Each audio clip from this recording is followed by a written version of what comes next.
안녕하세요. 저는 다른 부부들처럼 평범하게 살아가고 있는 가정주부입니다. 얼마 전 겪었던 일에 대해서 사연을 적고 싶어서 이렇게 글을 적어요. 제 나이 40에 정말이지 너무나도 신기하고 짜릿했던 경험을 하게 되었습니다. 남편과 지금까지 살면서 한 번도 부족한 것 없이 사랑을 주고받고 행복하게 살고 있다고 생각했었는데 그날의 추억은 정말로 너무나도 강렬해서 아직까지 잊혀지지가 않네요. 그렇다고 저희 부부가 사이가 안 좋았던 것도 아닙니다. 저희 부부는 예전부터 금술이 좋기로 유명해서 주변 사람들도 부러워할 정도였어요. 그리고 남편은 신혼 때부터 지금까지 10년이 넘는 시간 동안 한결같이 저를 사랑하고 아껴주었습니다. 저희 부부는 둘 다 여행을 참 좋아해서 결혼 생활하며 주말에 시간을 내어 전국 8도 안 돌아다닌 곳이 없을 정도로 많이 다녔습니다. 그러다 저번 달에 남편이 산나물이 드시고 싶다고 해서 저희 부부는 산나물도 좀 캐고 겸사겸사 등산도 할 겸 지리산 나들이를 가게 되었던 거죠. 그날은 날씨도 좋았고 몇 년 전부터 시작한 팬데믹으로 인해 여행을 거의 못 다녔기 때문에 마음이 한참 들떴습니다. 산도 좋고 꽃도 좋고 비록 사람이 생각보다 많아서 걱정을 하긴 했지만 마스크를 잘 쓰고 있으니 괜찮을 거라 생각했었습니다. 남편과 손을 잡고 연신 콧노래를 흥얼거리며 산을 올라가고 있었죠. 생각보다 나물 캐는 분들이 많아서 그런지 별다른 수확은 거의 없었지만 그래도 경치가 좋아서 주변을 구경하는 맛은 있더라고요. 게다가 오랜만에 도시에서 벗어나 산속 풍경을 보니까 저절로 힐링이 되는 듯 했습니다. 그러다가 너무 흥이 겨운 나머지 제가 잠깐 앉는 파는 사이에 다리를 헛디뎌서 넘어지고 말았습니다. 다행히도 크게 다친 곳은 없는 것 같았지만 살짝 발목이 삐었는지 약간은 지끈하더라고요. 그래도 이 정도면 올라가는데 문제는 없겠다 생각하고 걱정하는 남편에게 괜찮다고 걱정하지 말라고 말을 했고 천천히 올라가면 될 것 같아요. 라고 이야기하고 다시 산을 올라가기 시작했는데 얼마 지나지 않아서 다리가 점점 퉁퉁 붓는 느낌이 들고 걸음을 내딛기가 쉽지 않았습니다. 제가 점점 남편을 따라가지 못하고 뒤처지면서 걷기가 힘들어 보이자 남편은 그런 제가 걱정되었는지 그냥 여기서 다시 돌아서 내려가자고 했고 남편의 부축을 받아 힘겹게 한 발 한 발 조심해서 산을 내려오고 있었어요. 원래 산이라는 게 올라가는 것보다 내려가는 게 더 힘든 것처럼 남편의 부축을 받고 있어도 발목이 점점 아파오고 나중엔 천천히 걷는 것조차 힘이 들더라고요. 몇 걸음 걷다가 쉬고 또 얼마 걷다 말고 앉아서 쉬니까 이러다가는 해지기 전에 내려갈 수 있을까 점점 초조해지고 걱정이 되기 시작했습니다. 남편은 더 늦기 전에 빨리 구조대라도 부르자고 하는데 솔직히 크게 다친 것도 아니고 이런 일로 열심히 일하시는 분들 불러다가 민폐를 끼치고 싶지는 않더라고요. 그렇다고 남편이 저를 업고 내려가기에는 경사가 심해서 너무 위험했고 최선의 방법은 그냥 한 발 한 발 조심히 내려가는 방법 말고는 없어 보였습니다. 그런데 그때 앉아서 쉬고 있는 제 곁으로 누군가가 다가왔어요. 개량 한복을 입고 고무신을 신고 있는 사람이었는데 순간 제정신이 아닌 사람인 것 같아서 무서웠습니다. 머리는 백발이 풍성이 나 있었고 수염은 언제 자른 건지 덥수룩하게 보이더라고요.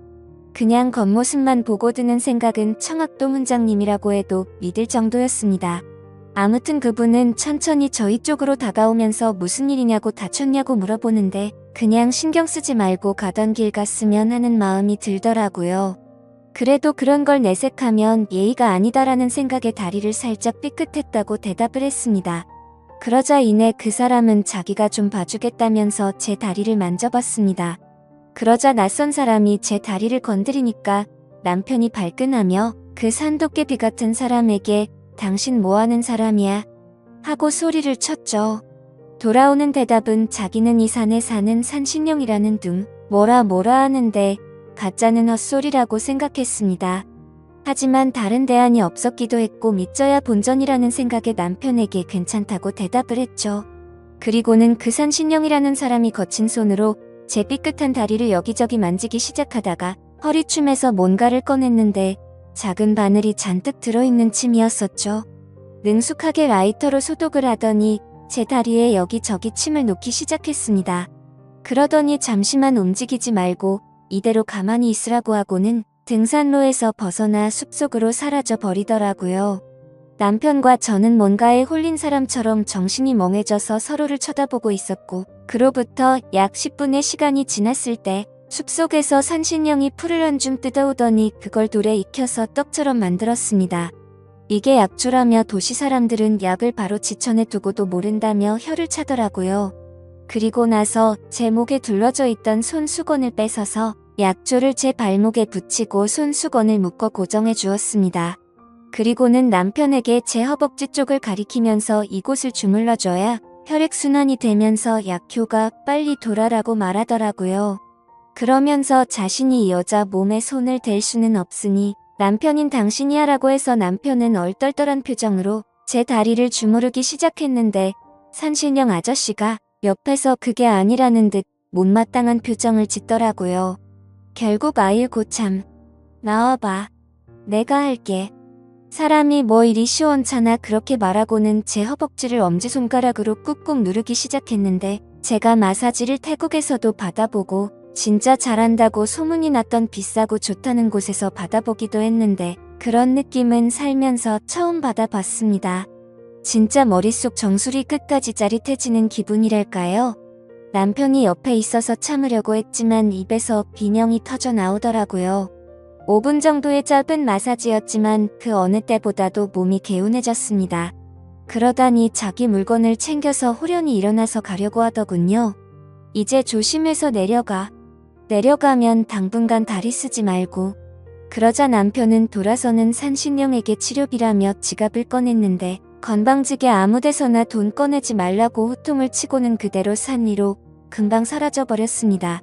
제 다리는 정말 거짓말처럼 통증이 줄어들었고 이 정도면 제 스스로 걸어서 산 밑까지 내려갈 수 있을 것 같았습니다. 남편과 집에 돌아와서도 다리 잘 풀어주고 쉬었고요. 다음날 보니 크게 부어오르지도 않고 금방 괜찮아지더군요. 병원에서도 초기에 대응을 잘해서 가만히 놔두면 금방 낫겠다고 크게 신경 쓰지 않아도 된다고 했습니다. 아무튼 생애 처음으로 겪어본 그 짜릿한 마사지가 계속해서 제 머릿속을 맴돌았습니다. 그때 그 손맛이 너무 좋아서 남편에게도 종종 주물러 달라고 하는데 남편이 아무리 노력해도 절대로 그 느낌이 나지가 않더라고요. 사실 그게 당연한 거겠죠. 비싸고 좋은 마사지를 받아도 그런 기분은 겪어보지 못했는데 일반인인 남편이 해준다고 다를 리가 없으니깐요. 정말 이제 와서 생각하면 진짜 그 사람이 산신령인가 싶기도 하고 아무튼 신기한 경험이었습니다. 남편은 그때 워낙 곤욕을 치러서 그런지 올해는 더 이상 등산을 하러 가지 않겠다고 하는데 저는 또 다시 한번 그 산신령을 만나보고 싶어요. 그런 느낌은 대체 어딜 가야 느낄 수 있는지 너무 궁금하고 밤에 잠이 안 올 정도로 생각이 납니다. 이런 생각을 하는 제가 이상한 걸까요? 남편과의 사이는 전혀 문제가 없는데 그때 그 좋았던 기분이 머릿속에서 떠나지를 않습니다. 그래서 주말에 시간을 내서 혼자서 찾아가 보려고 하는데 뭔가 남편에게 말하지 않고 가기에는 미안한 마음이 들기도 하네요. 그렇다고 솔직하게 그때의 일이 생각나서 다시 찾아간다고 말하는 것도 이상한 것 같습니다. 여러분들이라면 어떻게 하실 것 같나요? 저도 이런 질문을 하는 제가 이상한 거 잘 알지만 이런 경험해보지 못한 분들은 저를 절대 이해 못하실 것 같네요. 솔직히 그 정도로 잊지 못할 경험이었다고만 말하겠습니다. 아무튼 어떻게 하면 좋을지 좋은 말씀 부탁드립니다. 제 이야기는 여기까지입니다. 구독과 좋아요, 알람 설정 부탁드려요. 감사합니다.